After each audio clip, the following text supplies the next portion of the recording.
Et l'arrivée du président Idrissa Seck, c'est un nouvel allié. C'est une très bonne nouvelle et c'est une excellente chose. Voyez-vous, moi personnellement, je ne conçois plus la politique comme une bataille rangée. En tant qu'ancien marxiste ou paléo-marxiste, n'est-ce pas? C'est-à-dire un ancien marxiste, nous partions du fait que la politique a comme essence l'antagonisme, c'est-à-dire la contradiction. C'est classe contre classe, prolétariat contre bourgeoisie. Alors, mais l'évolution du monde, ça c'est un autre débat, fait qu'aujourd'hui, la notion d'ennemi n'est plus opératoire forcément à l'intérieur des nations, surtout dans des pays comme le Sénégal, où il s'agit de prendre à bras le corps les problèmes de base de la société. L'accès à l'eau potable, l'accès à l'assainissement, l'accès à l'éducation, l'accès à la santé, l'accès à des infrastructures de base pour circuler, etc., etc. Mais ça, ce n'est pas encore réglé. Vous n'entendrez jamais un politicien en Occident, soit aux États-Unis, en Angleterre, en France, en Allemagne et consorts, parler de ces problèmes-là. Parce que c'est historiquement réglé. Historiquement réglé. Mais nous, on en est encore là. Il y a énormément de choses qu'on doit régler. Et si vous parcourez le programme des partis, est-ce que vous pouvez me dire les différences de façon essentielle, de façon substantielle? Non. Mais dans son programme, le président Idrissa Seck envisageait de supprimer le Conseil économique, social et environnemental. Attention, ça, ce n'est pas un programme. Je parle bien de son programme. Non, oui. Mais ça, ce n'est pas un élément programmatique. C'est un élément de conjoncture. On peut le supprimer comme on peut ne pas le supprimer. Le président de la République, lorsque Dakar était confronté à des inondations en 2012, le Sénat a supprimé le Sénat. Donc c'est conjoncturel. Mais le Sénat, le Conseil économique, social et environnemental, le Haut Conseil des collectivités territoriales, l'Assemblée nationale... Mais est-ce que ce n'est pas un paradoxe? Est-ce que ce n'est pas un paradoxe? Non, et d'autres organes consultatifs, mais sont des piliers de la démocratie. Donc ce n'est pas un paradoxe. Et c'est quand même incroyable de vouloir figer quelqu'un dans ses déclarations d'hier. Mais parce que il vous arrive de changer d'opinion. Mais qui ne change pas d'opinion? Il vous arrive de faire l'analyse de quelque chose, la réalité évolue et vous amène à reconsidérer ou alors à avoir une autre analyse. Ça, c'est tout à fait... Ceux qui disent que ce que tu as dit hier, tu dois le répéter aujourd'hui, peuvent aller être des imams ou des prêcheurs. Parce que c'est le Coran qui est éternel. C'est la Bible qui est éternelle. Dans ses énoncés et dans ses présupposés.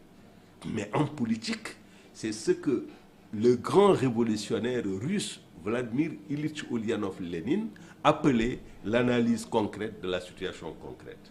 C'est-à-dire, la réalité, elle évolue, et en fonction de l'évolution de ces réalités-là, on réajuste nos concepts et nos dispositifs de pensée pour mieux appréhender la réalité.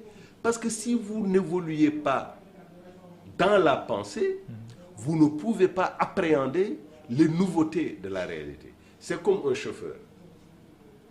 Vous êtes sur un boulevard, mais normalement, vous décidez de rouler sans virage, sans dévier à gauche ou à droite, n'est-ce pas? Mais si vous rencontrez un obstacle, qu'est-ce que vous faites? Vous allez dire, oui, de toutes les façons, je suis déterminé à partir. Mais non, il y a une opération qui se passe très rapidement dans votre cerveau. Bon, ça c'est l'exemple du véhicule que vous conduisez. Donc il faut faire attention. C'est pas parce que Idrissa Seck a dit hier que le Conseil économique doit être dissous, n'est-ce pas, qu'on doit l'enfermer dans cette déclaration. C'est peut-être dans un contexte précis. Mais aujourd'hui que le président de la République a convié toutes les forces vives de la nation à venir travailler avec lui pour répondre aux attentes du peuple sénégalais, mais également pour la grandeur de la nation sénégalaise, je trouve tout à fait pertinent que le président Idrissa Seck réponde à cet appel-là, soit à côté et autour du président de la République, pour justement qu'on construise ensemble notre pays. Moi, par principe, je suis contre le dogmatisme, je suis contre les rigidités, je suis contre... Mais vous n'êtes pas non plus pour le fait de se renier. Vous n'êtes pas aussi pour cela. Mais c'est quoi se renier? Dire quelque chose aujourd'hui et demain dire le contraire. C'est ce que je suis en train de vous expliquer. Le reniement, c'est le mot que j'ai cherché. Mais non, justement, la vie, la réalité et l'histoire peuvent vous imposer de revenir sur une analyse. Ce que je veux vous expliquer, c'est-à-dire que l'analyse concrète de la situation concrète veut simplement dire que la réalité change au point que vous êtes obligé d'avoir une autre approche. Est-ce que tu avais prévu le coronavirus? Qui avait prévu le coronavirus? C'est venu de façon subite, de façon imprévue. Alors, tu devais peut-être aller en France, mais tu n'es pas allé. Tu avais pourtant décidé, planifié que tu allais partir en France, mais tu ne l'as pas fait. Tu avais décidé que des parents de Linguère ou ainsi de suite allaient venir, mais ils ne sont pas venus. Parce qu'il y a la réalité qui te l'impose, premièrement. Deuxièmement, mais la situation dans la sous-région, elle ne dépend pas de moi, elle ne dépend pas de toi. C'est une situation d'insécurité où le Sénégal constitue un îlot de paix et de stabilité. Et donc, si demain, l'hydre terroriste envahit le Sénégal,